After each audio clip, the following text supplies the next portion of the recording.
We're here with Tarek from Koenigsegg, and I think I probably pronounced it incorrectly again, so tell me how to pronounce it correctly. Yeah, so it's actually pronounced Koenigsegg. Koenigsegg. That's right. Well, I'm an East Texan, so that's as close as I'm going to get it. So this is a very, very special car. This is really not a supercar. This is a hypercar. What would you term this? So a few years ago we launched a car called the 1-to-1, and the 1-to-1 had 1,360 horsepower, and it also weighed 1,360 kilos. So 1,360 horsepower also happens to be equal to 1 megawatt. So we actually coined the term megacar. Very cool. Yeah. Well, this is not a car for the ordinary consumer. I assume this is very, very special, and are they all bespoke? And how many are you going to build? So yeah, they are quite all very special. No two Koenigsegg's are generally alike. We offer a huge range. I mean, we can do pretty much anything. Christian sometimes jokes at the factory, our CEO and founder, if they pay us enough, we'll make it fly. So, yeah, they're very special. We're going to do 125 Jeskos in total over 3 years, so a production span of 3 years. Well, tell us a little bit about the performance. I understand there's really nothing else that even comes close to this thing. I think you're right. We at Koenigsegg, we're very much at the limit of what mankind has achieved in terms of road car performance.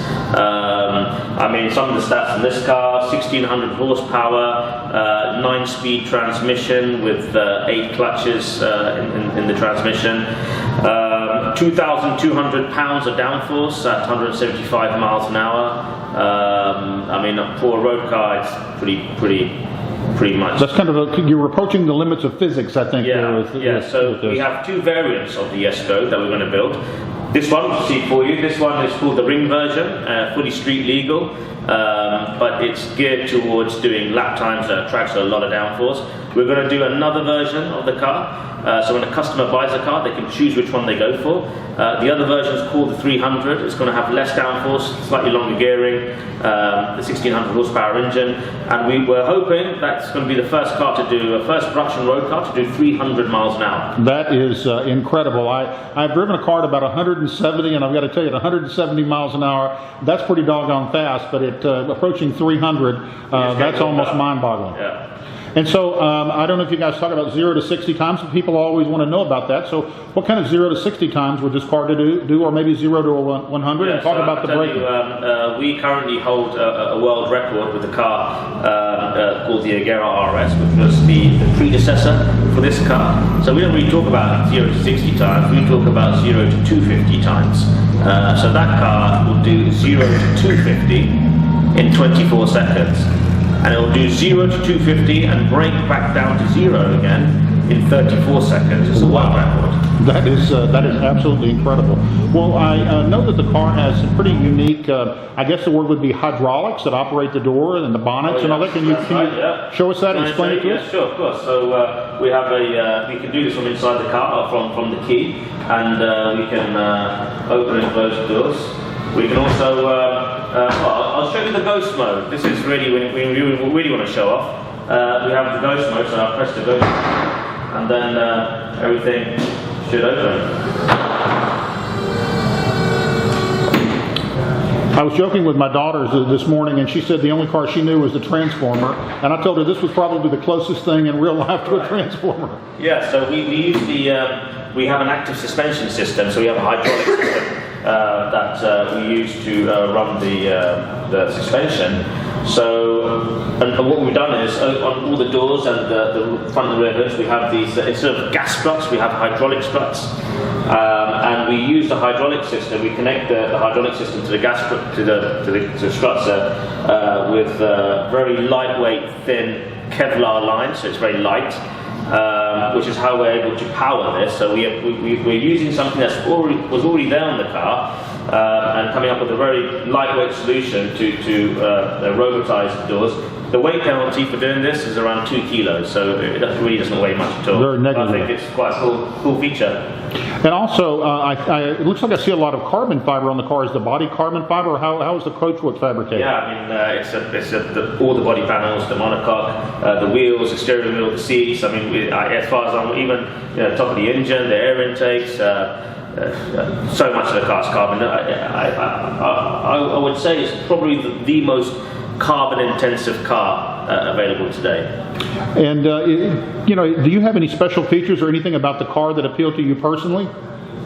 Yeah, a lot of features. I mean, I really, that's a loaded question, isn't it? Yeah, well, I mean, I think one of the things that I really like about the car, on this car, the new car, is the gearbox. We have a new type of gearbox on the car. It has 9 speeds. It's extremely lightweight.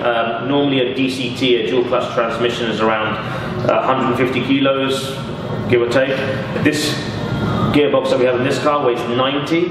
We have similar shifting capability, so similar shifting times well, basically the same as a DCT, but we're also able to skip gears with this gearbox. So for example, I can go from 9th gear to 3rd gear in 1 gear change if I wanted to, because you know, on a stick shift car you can do that. You can go from 6th gear to 2nd gear if you want. It's quite easy to do.